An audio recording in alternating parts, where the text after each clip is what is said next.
hallowed be thy name. Thy kingdom come, thy will be done, on earth as it is in heaven. Give us this day our daily bread, and forgive us our debts, as we forgive our debtors. And lead us not into temptation, but deliver us from evil. For thine is the kingdom, and the power, and the glory, forever and ever. Amen.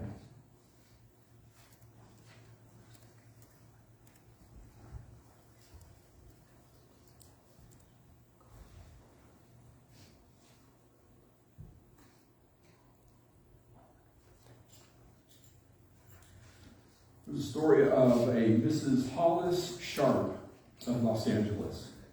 Every night she took her miniature poodle, Jonathan, out for a walk so that he could do his duty. A responsible and considerate citizen, Mrs. Sharp always brought with her a newspaper and a plastic bag to clean up after Jonathan. You have to think of your neighbors, she explained. One night, Jonathan finished his business, and Mrs. Sharp was walking home with the bag in her right hand when a mugger attacked her from behind, shoved her to the ground, grabbed her plastic bag, jumped into a car, and drove off with the spoils of his crime. Mrs. Sharp suffered a broken arm, but remained good-humored about the incident. I only wish there had been more in the bag, she said. That's a good attitude, right? Yeah.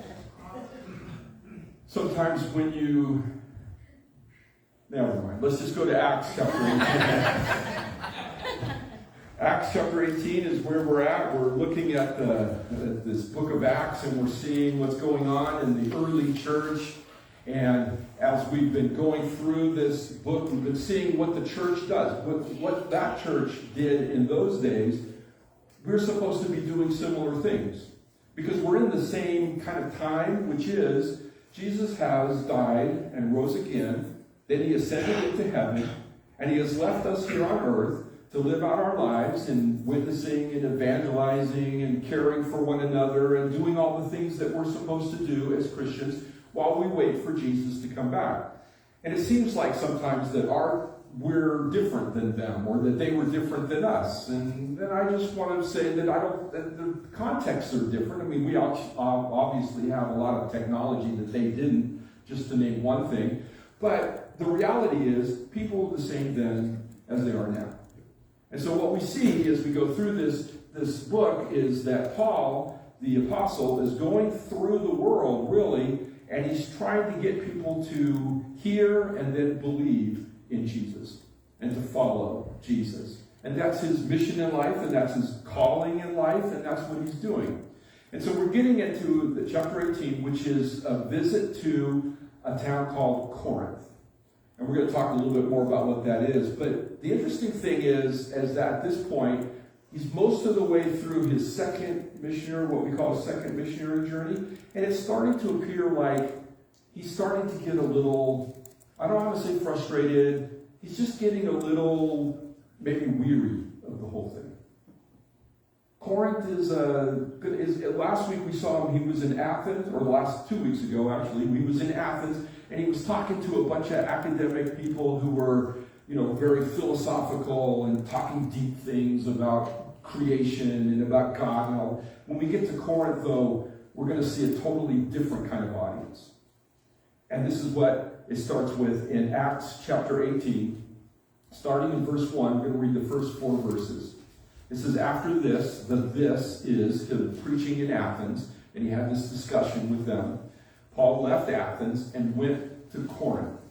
There he met a Jew named Aquila, a native of Pontus, who had recently come from Italy with his wife Priscilla, because Claudius had ordered all Jews to leave Rome. Paul went to see them, and because he was a tent maker as they were, he stayed and worked with them. Every Sabbath, he reasoned in the synagogue, trying to persuade Jews and Greeks. So, you're going to be glad you came today, because there's going to be a whole bunch of history and a whole bunch of dates and all kinds of stuff like that. And since I like history, you get to hear about it. That's the way my philosophy is. So, we're going to start off by just talking a little bit about chronology. Everybody likes chronology. You know what that word means, right? Timeline, dates, and stuff like that. And all these dates are on the test, by the way, so keep writing down and keep memorizing. So the chronology of Acts 18, as we kind of read it right here, is it starts off with the statement that Claudius, who was the Roman emperor at the time, he expels the Jews from Rome. As we're going to see, I don't want to be critical of Jews because other people are like this too, but Jews were kind of contentious. They were constantly agitating things. And so from time to time, the Romans kind of got tired of that and then just kicked everybody out of town. But by the way, that's what the Roman solution was to everything. If there's a problem, just arrest everybody and throw them in jail. We don't care who's right. Just any riot, any disturbance, that's what they did. They just arrested everybody and either put them in jail or killed them or whatever. That's why there is peace in the Roman Empire. Because that's what Rome does. It's not very fair, and a lot of people got hurt that shouldn't have been, but there was peace. If you want peace, sometimes that's the way they do it. So, Claudius expels these Jews, and that was in 49 AD. Now, just for context, Jesus died around 30 to 32. We're not for sure what the date was, but, right, so we're talking about coming up on 20 years after Jesus had died. Just as a context. I told you earlier, 25 years ago, we had September 11th happen.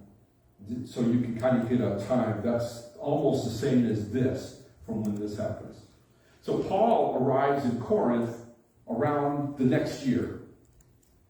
And Priscilla and Aquila, who had been in Rome, now are in Corinth. And we're going to look at a map here in just a minute. So then there's this guy named Gallio, and he's proconsul. I like to throw these big words out there so that you know. Proconsul is basically similar to a governor. I could have put governor in there, but then I wouldn't have been able to use the word proconsul in the text. So it's important for me to do that sometimes. So Gallio is this really interesting guy because his brother is named Seneca, and Seneca is a fairly famous philosopher of the time. In fact, Seneca is going to be the advisor to an emperor named Nero. You ever heard of him? Yeah. So Gallio, who's mentioned, we're going to see that in a few minutes, is a fairly famous guy. And we know exactly when he was proconsul. He was proconsul in 51 to 52 AD, because all the Roman sources that we have mention him and talk about him. So we know that this is when it's happening. And then Paul is going to leave for Jerusalem in 52 to 53 AD. So Paul is going to be in Corinth somewhere between 2 and 3 years. Up till now, he probably hasn't been in any town for longer than a few months. This will be the first time that he's in a long time in one city. So we'll come back to that for a second. But first I want to point out something, just because, again, history today. You didn't know you were coming to a history class today. But there's a quote from a guy named Suetonius. Everybody say Suetonius. Suetonius. Good. That was, some of you didn't even try. That's very disappointing. So this is what he wrote. Emperor Claudius ordered Jews to leave Rome because they were indulging in constant riots at the instigation of Chrestus. Now, he wrote this several decades later, but looking back at this time. But you notice something about the name Chrestus? Very close to Christ. And some people think, well, he got this wrong, but the reason why the Jews were expelled is because they were arguing about Jesus.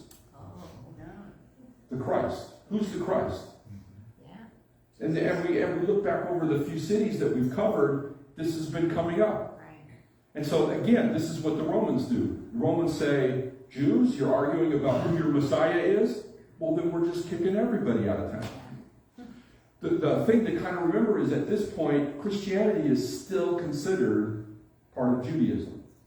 It's a sect of Judaism. It's not considered it's separate. We look at it separately now, but then they didn't. For the Romans particularly, it was all the same. this is just a Jewish issue. So if you're going to keep arguing, we're going to send everybody away. Like your parents do, right? When your kids are arguing, just send everybody to the room, right? It doesn't matter. And that's what they did. So it's interesting that you have these mentions that Jesus and the preaching of Jesus causes some dissension. It's just kind of a byproduct. It doesn't mean that we have to do that. It doesn't mean it has to be that way. It just means that this is what the name of Jesus does in a lot of contexts. It creates tension. And that's just, it was then and it is now. All right, so we're going to put a map up. Actually, I'm going to put two maps up. Oh, look at some people are just so happy and Bill's sleeping, so we'll wait. You called me out on that. Yeah, I know. So, right, he was in Athens. This is Greece, what is today called Greece. Then it wasn't called Greece. It was called Achaia, Macedonia, and different areas were called different things. So he had been traveling from up here down to Athens, and then this week he came over to Corinth. I wanted to put this up here because Greece, you might think of Greece as kind of being this one big country, but you can see that it's all broken up in a lot of little islands, and this is actually only about 5 miles across there. It's not very big, that part of it. But this part and this part are both pretty substantial. One of the issues that we run into historically is that Turkey, which is over here, or Asia, and Italy is over here. And to get from here to there, or from here to there, this was a long and kind of dangerous trip. A lot of pirates down here. Oh. So they would come from Asia, come up to Corinth, cross over, and then go on over to Italy. It was easier. So Corinth is a trade town. It's all about sailors. And when you get sailors in a town, you also get bars and mayhem. Mayhem's a good word. I like mayhem. Okay, so the next map shows the kind of the close-up of Corinth. There was this Cenchrea, which is the port on this side, and then there's this one, which is in this side. So ships would come in here, unload, they would wagon load over to here, put them on another ship, and then go on to the next place. But there's also, from Athens down here, that previous map you saw, Sparta. Sparta's a pretty big town, and so there's also a lot of trade this way. So Corinth is just an interesting place. The other thing is, I got all kinds of these good little facts and nuggets and stuff like that. About 200 years before this point, Corinth was completely destroyed. And for 100 years, there was nothing there. About 100 years before Paul got there, they rebuilt Corinth, and by now, in that 100 years, it was, if I remember right, it's in the top 5 of population in the whole world at that time. So it became a major thing. There's lots of good temples and worshiping of other gods because all these sailors come from different areas of the world. So there's all that. Plus there's the mayhem that we're talking about. Any kind of trade situation like that where there's a lot of transitions and Corinth is kind of a wild frontier kind of town is what it is. It's kind of like, without the gambling, it's kind of like Vegas or someplace like that. Right? And this is the town that Paul gets to. And when we read, there are, interestingly enough, the longest group of words written to any particular person in the New Testament is the Corinthians. And if you read 1 Corinthians, you realize that these people had all kinds of problems. I mean, if you think, even if you look at our country and think of everything that is going on in our country that we think is a problem, was all in Corinth. That town right there. Everything. There was, in fact, look, when we face Corinth then, Corinth is the first time, then we put the next one up, yeah. The first time that Paul gets there, and there's somebody already preaching. Priscilla and Aquila. Or Aquila and Priscilla, depending on how you want to say it. There's somebody already there. Somebody's already telling people about Jesus. And so that's the first time that's happened. Usually when Paul gets to one of these cities, he's the first one to preach about Jesus. Yeah. But suddenly and it says that when the part that we read, that he went to see them. He didn't just start on his own, he went to join them and started preaching with them. And in 1 Corinthians 1 and 1 Corinthians 3, that's why I put these references up here, that's when Paul has to deal with divisions in the church.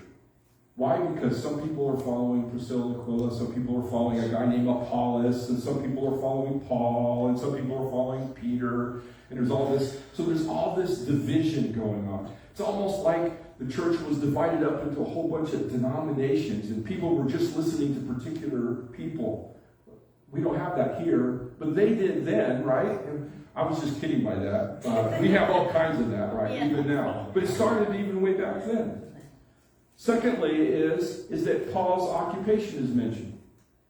We didn't know that he was a tent maker. Nobody mentioned that until now. And I could go off, I got other nuggets about tent making and all of that, but the interesting thing is that most likely he wasn't actually making tents. What he was doing was weaving a waterproof material that was used to make tents, but it was also used to make, cloaks. It was used to make anything that you needed to keep the water off, kind of idea. And that's what he's doing. But even more importantly, he's supporting himself. That's why they mention the occupation. He's working to support himself. And in Corinthians chapter 9, he defends that. He says, I don't have to work. I could just take money from people because that's what preachers do. But I'm choosing to work for. That's going to come up again in a minute, but I'm choosing to work, and that's why he mentions the occupation. And the third thing is, which is we haven't got to it yet, I'm dumping a whole load on you, I know. Hopefully you're taking good notes, because like I said, it's all on the test, so take good notes. But the third thing is, this will be the first time that Paul is going to be hauled before the governor, but the governor refuses to get involved. He says, I'm not messing with this. And in 1 Corinthians 6, Paul talks about taking your problems to the authorities when you have people in the church who can do that judging for you. Don't do that. But that's what they were doing in Corinth.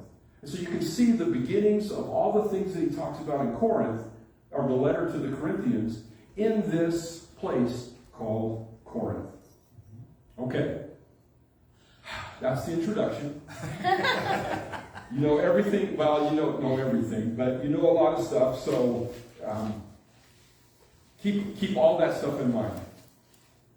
I'm talking fast because I'm trying to keep Bill awake. So that's It's not going to work. It's not going to work. Verse 5. It says, when Silas and Timothy came from Macedonia, wait a minute, no. Silas and Timothy?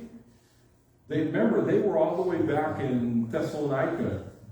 And Paul went to Athens alone, and then he went to Corinth alone. So he's been alone, and now Silas and Timothy came from Macedonia. And then it says, Paul devoted himself exclusively to preaching, testifying to the Jews that Jesus was the Messiah.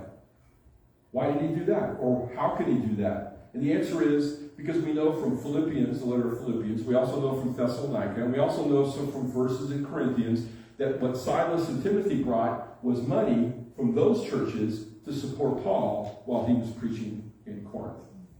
And so now he doesn't have to do the tent making anymore. He doesn't have to do the occupation anymore. Now he's got support, like a missionary support, from these other churches, and so he can just go preach all the time. So that's a good thing. Verse 6 says, but when they opposed Paul, the they is the Jews, and became abusive, he shook out his clothes in protest and said to them, your blood be on your own heads. I am innocent of it. From now on, I will go to the Gentiles. So it really gets contentious. He's being attacked because he's preaching Jesus. They are, it uses the word abusive here, getting very angry with Paul. And Paul's not very happy with them. He says, you're not listening. they say, well, you're talking too much. And they say, well, you're bringing up Jesus and you're bringing up Christ. And they're going back and forth. And there's this religious debate about who is Jesus? Who is this? Is he the Messiah of the Jews? That's the question. The Jews, most of them are saying no. And Paul says yes. And they're having this debate. At this point, even with your blood be on your own heads, I'm innocent of it. From other places we know that Paul really struggled with the idea that the Jews weren't hearing the gospel. They weren't, he was very frustrated. Romans chapters 9 and 10 are really talking about this. His own sadness and grief that his own people aren't putting their faith in Jesus. And he really struggles with this. And I think that when you read this, your blood be on your own heads, I am innocent of it. He's basically saying, I've done my part. I told you this. And at this point, I'm not giving up totally. We're going to see as we go through some other towns that he still goes to the synagogues. But he's saying, you know what? I'm going to go to the people who are going to hear, who are going to listen. That's what I'm going to do. The other thing about Silas and Timothy showing up is that at this point, Paul is kind of frustrated with, he hasn't heard about these other churches. He traveled to these other towns, Philippi, Thessalonica, some of those other towns. But back in those days, you didn't pick up your cell phone and just call somebody and say, how's it going? I mean, we got to talk to a couple of the kids this morning about camp last week, and I can just say to them, hey, how's it going? Did you have a good week? What did you hear? And all this. Well, you couldn't do that back then. There wasn't any telephone. There wasn't any. The best you could do was write a letter, give it to somebody, and hope that it got to the person that you. Well, Silas and Timothy showing up is real significant in terms of, I think, Paul's own mental state here. I mean, you can kind of read into this that at this point he's probably kind of frustrated, maybe a little bit sad. Just the whole situation is kind of, it's really not under his control right now. And he gets this, Silas and Timothy show up, and they bring words from those other churches, particularly a church called Thessalonica. No, I'm sorry, Philippians. The Thessalonians ones will come in a minute, but Philippians, because they're the ones who sent him money. And in Philippians chapter 4, verse 10, this is Paul responding to that church. And he says, I rejoiced greatly in the Lord that at last you renewed your concern for me. I remember being in Philippi, Paul says, and I remember all the good things we had. I've been praying for you, but I haven't heard anything. Indeed, you were concerned, but you had no opportunity to show it. They had been concerned about him and what he was doing. But again, lack of communication. I am not saying this because I am in need, for I have learned to be content whatever the circumstances. I know what it is to be in need, and I know what it is to have plenty. I have learned the secret of being content in any and every situation, whether well-fed or hungry, whether living in plenty or in want. I can do all this through him who gives me strength. That last verse, y'all recognize that one, right? Because that's the one everybody quotes. A lot of times, though, it's kind of implied that what that means is I can be successful in anything. I can make a lot of money. I can do anything. But that's not what Paul's saying. What Paul's saying is that because I have Jesus, I'm good, regardless of what the situation is. Doesn't matter what the situation is, I'm good because I have Jesus. And if you have Jesus, you can be the same. I can be all things. And he has to adjust to the situation. As we read, if he has to be tent making, then that's what he does. If the money arrives so he can leave that for a while and just preach, that's what he does. He's content with whatever happens. So I put it this way. God gives us the strength we need to change when circumstances change. Keep doing the same thing? No, sometimes you got to do something different. Why? Because your circumstances are different. You don't act the same when you have all kinds of money as you do when you don't have much money. And many of us have been in times of our life where we maybe struggled financially and had to make some decisions, but then other times when we have more than we need and we're able to make other decisions and we can change with the circumstances. And that's what Paul does in Corinth. He changes depending upon what's actually going on around him. Does he have to work for a while? Then he does. If he doesn't, then he doesn't. Then going back and forth, right? So God gives us God gives us the strength we need. That's what that promise is. I can do all this through him who gives me strength. It's a good statement, and we just realize that that's what God does. He's there all the time. Back to Acts chapter 18, verse 7. He just said to the Jews, your blood be on your own heads, I am innocent of it. From now on I will go to the Gentiles. Then Paul left the synagogue and went next door to the house of Titius Justus, a worshiper of God. The little phrase worshiper of God means it's a Gentile who has had some Judaism teaching and background. Has in some way has joined into with the Jews. And so this guy now has accepted Christ, and Paul goes to be with him. Crispus, everybody knows Crispus, right? Because he's a famous guy. Crispus, the synagogue leader, so he's a Jew, and he was not the pastor, but more like the head elder of the synagogue. And his entire household believed in the Lord, and many of the Corinthians who heard Paul believed and were baptized. And so Paul's going to the Gentiles, and he's preaching them, and he's bringing them in. He's going to preach to the people who will listen, who want to hear what he has to say. And this is what he started to do. In the letter to the Corinthians, when Paul mentions those divisions, he mentions Crispus, and he also mentions the Titius Justus by another name, Gaius. And he says, and he's talking about baptism, and he says, well, I baptized Crispus, and I baptized Gaius, and maybe a couple of others, but that's all. And this is what we're referring to here.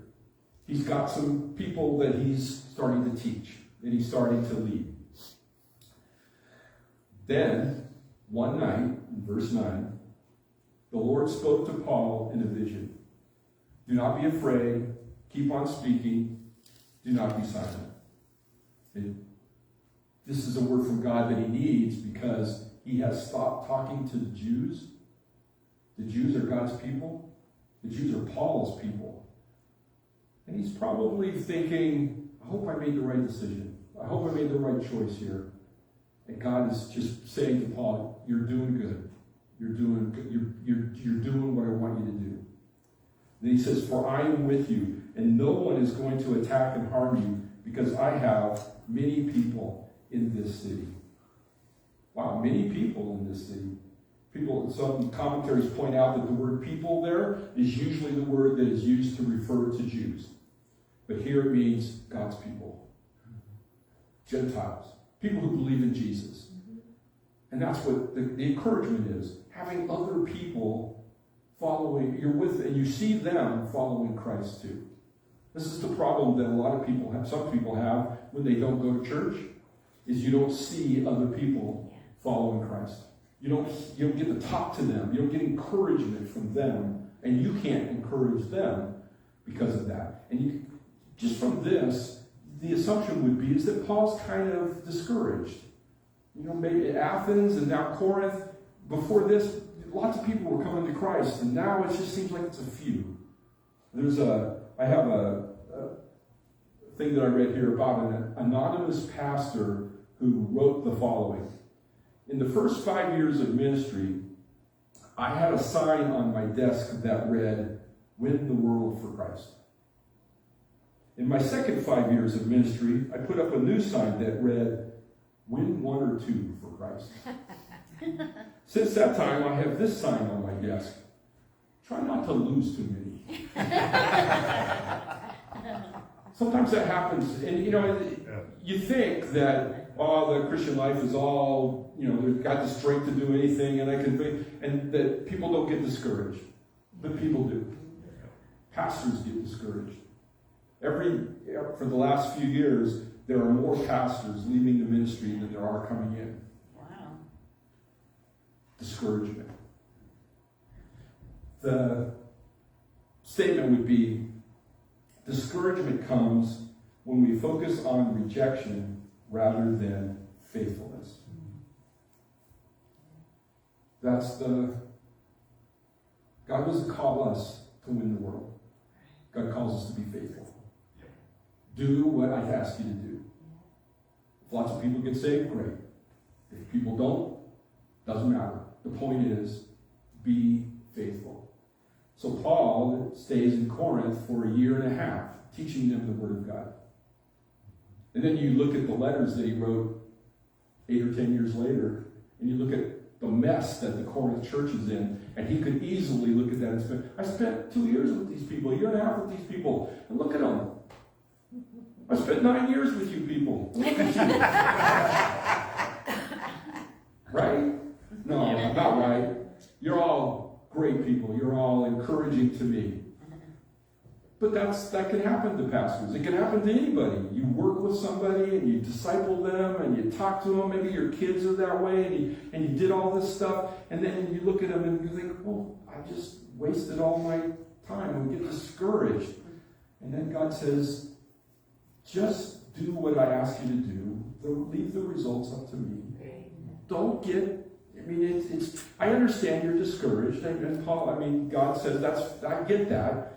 But just realize that faithfulness is what God's looking for, not success. Or at least not success the way we define it. Right. Success in God's eyes is faithfulness. Being with God. And I was going to read Thessalonians before. I'm going to read it now, because at the same time that Timothy and Silas show up, they also bring this report. So 1 Thessalonians 3:6-8. It says, but Timothy had just now come to us from you and has brought good news about your faith and love. He has told us that you always have pleasant memories of us and that you long to see us just as we also long to see you. Therefore, brothers and sisters, in all our distress and persecution, we were encouraged about you because of your faith. For now we really live, since you are standing firm in the Lord. They are faithful, and Paul says, I got money, but you know what's even more important? I got a good report. Y'all are doing good. And that just blesses him. So here's Paul in a struggling environment, in a difficult place to preach. He's getting rejection from the Jews. He's getting all this. And then he gets this report from Timothy that says, you know what, that church you put in back there, those people are doing great. They're standing for the Lord. In fact, they're praying for you. They're thinking about you. They can't wait for you to come back. And Paul loads up and goes back to, no, he doesn't. He stays where he is because he's faithful to what God has put him, and that's where God has put him. He needs this. And he also has this vision of God. So he has two. He has this report from Timothy about Thessalonica, and he has a vision from God where God says, you're doing good. You're doing good. So Paul has two reasons to be encouraged, and he's going to need it. Because in verse 12, we're going to finally get to Gallio. I know you've been wondering about that. You've been sitting there wondering, when's this Gallio guy going to show up? But here he is in verse 12. He says, while Gallio was proconsul of Achaia, the Jews of Corinth made a united attack on Paul and brought him to the place of judgment. This man, they charged, is persuading the people to worship God in ways contrary to the law.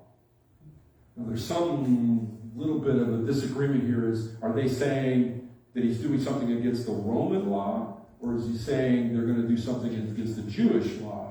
Which one is it? The proconsul here is going to interpret it the second way, that it's a Jewish problem. There's something about the Jewish law. And it says a united attack against him. And the frustration, again, for Paul, he needs this encouragement that we've been talking about. He needs to know that God is with him. God has shown that. He needs to know that he's successful in the sense that people that he's preached to are, in fact, faithful to God. That it wasn't in vain. That he didn't waste his time. And now here he is with Jews, with this group of other people of God, bringing him before the Roman authorities. Verse 14. Just as Paul was about to speak, before he says anything, Gallio said to them, if you Jews were making a complaint about some misdemeanor or serious crime, it would be reasonable for me to listen to you. But since it involves questions about words and names and your own law, settle the matter yourselves. I will not be a judge of such things. Gallio was a smart guy, historically. So, he drove them off. It's an emphasis there. He didn't just say, now go away. He literally got his guards and drove them out of the town. Stop talking. Just everybody go. And again, that's what Roman authorities do. Just get rid of everybody. Then, the crowd there turned on Sosthenes, the synagogue leader. The old synagogue leader was Chrestus. Remember that from earlier? So apparently they had named another guy, the Sosthenes, and they turned on him and beat him in front of the proconsul. And Gallio showed no concern whatever. Now the question is, who's beating up this guy? It says the crowd. Is this Gentiles attacking Jews? Or is this other Jews attacking this one Jew? Which is what it looks like. There's a Sosthenes mentioned in the book of Romans, who is by that time a follower of Christ. So it's possible that it's the same guy. When the Jews beat him up, he went to Paul and went to Christ, is what he did. So it was a positive there. But there's this interesting thing where Gallio is just sitting there on his judgment seat, and the crowds, we just attack this guy and beat him up and throw him out. And part of what it means to drove them away, probably. But Gallio says, I'm not going to mess with this. What this does, by the way, in the long term, is it opens up the door for Christianity. Because this establishes a precedent that Christianity is part of Judaism, and therefore the Roman authorities aren't going to get involved. So, not too long after this, Jews start going back to Rome. The emperor changes his mind. It kind of changes the whole thinking for a while. Eventually, the Romans will then turn up. When Nero comes along, they will turn on the Christians then. But for a while, the gospel is going to get preached unhindered. And so that's a positive from all of this. From that little bit, I wasn't sure how to wrap all this stuff. Because Corinth has all this stuff going on. I mean, there's the Paul working and not working, and then there's the Gallio thing, and then there's the all this stuff that's going on in this short little picture of Corinth, and it's just kind of a tumultuous town. There's a lot happening going on. But one thing I'm going to end with is that you really can't, you have to be careful about putting your trust or your faith in something other than God. You really do. At this point, Paul could start saying, well, the government obviously is on our side, so we need to, but the government's going to turn. Whatever's going on right now, it's going to be different in 5 years or 10 years or 20 years. It changes all the time. So don't put your faith in the government. Don't put your faith in other religious people. Don't put your faith in God. And so I'm going to end with an encouragement from a writer named Jeremiah. It's one of those, if you haven't heard this or you don't read this very often, read these verses because it's along these lines. Jeremiah 9 verse 23 says, this is what the Lord says. Let not the wise boast of their wisdom, or the strong boast of their strength, or the rich boast of their riches. Don't put your trust in money. The strong ones that he's talking about here is the government or the king. Or wisdom. Wisdom is Athens. Don't put your trust in that. Don't do any of those. Don't boast in those. Don't put your trust in those. But let the one who boasts boast about this, that they have the understanding to know me, that I am the Lord, who exercises kindness, justice, and righteousness on earth, for in these I delight, declares the Lord. Don't trust anything other than God. Just trust God. Don't boast in anything else. Let's pray.